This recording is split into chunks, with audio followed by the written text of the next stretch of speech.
Hi guys, today we're going over the density of common materials lab. This is kind of a continuation of the last lab we did on volume, so we will actually be using some of the volumes that we recorded in the last lab. Part 1 says, density is one of the blank properties of matter that helps us to identify what a particular substance is. It is a measure of the amount of matter in a specific volume of a substance, okay? The blank you're looking for is physical. If you want to get specific, you can say intensive, because it doesn't matter how much water you have. You can have 1 gram or 10 grams, but the density of water is always going to be the same no matter what volume you have. So physical or intensive can fill in your first blank. For number 2, remember the almighty equation. I love density.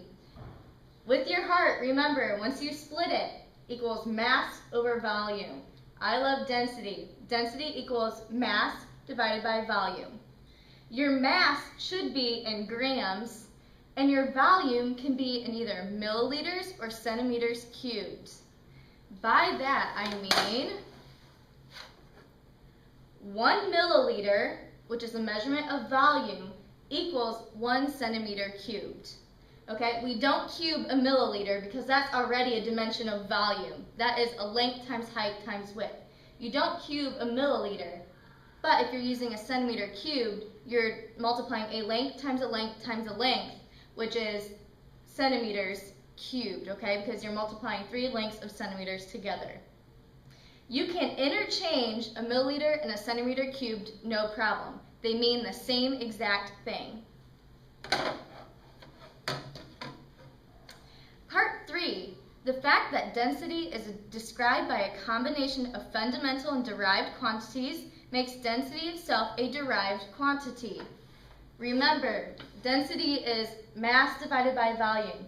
Mass in grams, that is a fundamental unit. Volume in milliliters or centimeters cubed is also a fundamental unit. So if you divide a fundamental unit by a fundamental unit, that makes a derived unit for density. For most solids and liquids, density is written in the units of gram per centimeter cubed, grams being your mass and then your centimeter cubed being your volume. For gases, density is sometimes written in units of gas per liter.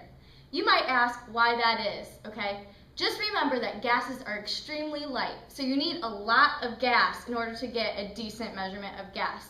So gases, you're going to need a full liter instead of just a teeny tiny milliliter to get an accurate mass of that gas. So part 5 is when we actually transition into doing our density lab today.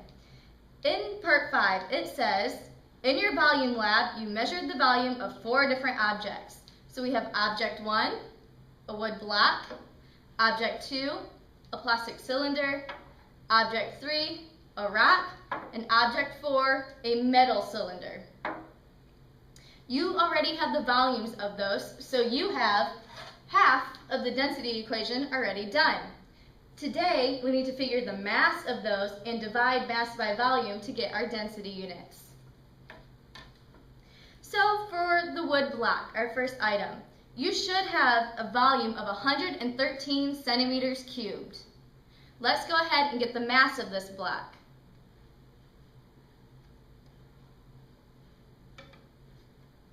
And the mass of the block is 74.3 grams. So again, density is mass divided by volume. So you take the mass of 74.3 grams, divide by the volume of 113 grams, and you get a density of 0.658 grams per centimeter cubed. Notice that I had the same number of sig figs in my density that I used in my mass and volume. Also notice that density was not just a number, okay? We have mass in grams per centimeter cubed. Remember the NNN rule, no naked numbers. All numbers need units. For object 2, our plastic rod, which we're using the brown one in this video, okay? The volume you should already have is 10.7 milliliters. Let's go ahead and find the mass of that. And you write it in your data table here. And you get a mass of 14.1 grams for this brown cylinder. Again, you take your mass of 14.1 grams, you divide by the volume of this, which we said was 10.7 milliliters, which is the same as 10.7 centimeters cubed. So you take your 14.1 and you divide it by your 10.7, 3 sig figs in each of those, right? You should get 1.32 grams per centimeter cubed as the density of your plastic rod. Next up is our metal cylinder, so let's go ahead and get the mass of that. It shows 55.8 grams as the mass of this metal cylinder. The volume we used in the last video was 20.1 milliliters. So again, we're taking our mass, which is 55.8 grams, you're dividing by the volume, 20.1 milliliters or centimeters cubed, either one, and you get 2.78 grams per centimeter cubed. Our last object is this rock. In the last lab, the volume was 42.0 milliliters. So we're going to go ahead and get the mass of this rock, which is 103.2 grams. So again, we're taking our mass, 103.2 grams, we're dividing by our volume, which is 42 milliliters or 42 centimeters cubed, and you should get 2.46 grams per centimeter cubed. So now we have found the density of the wood block, the plastic rod, the metal cylinder, and this rock. Now, Mr. Miller provided us a list of the actual densities of the plastic rods, okay? We used the dark brown one. So the point of this is, let's see how close you got to finding the actual density. When we need to figure out how close we are to an accepted measurement, we use percent error, okay? Percent error, you take your experimental value minus the accepted value, divide by the accepted value, times 100. In our case, we got 1.32 grams as our experimental value. Luckily, the accepted value is also 1.32 grams per centimeter cubed. So if you take 1.32 grams per centimeter cubed and subtract 1.32 grams per centimeter cubed, you get 0. 0 divided by the actual value of density for the plastic rod, okay, is 1.32 grams per centimeter cubed. 0 divided by any number is 0. Times 100 will give you 0% error, meaning we found the density of this rod perfectly.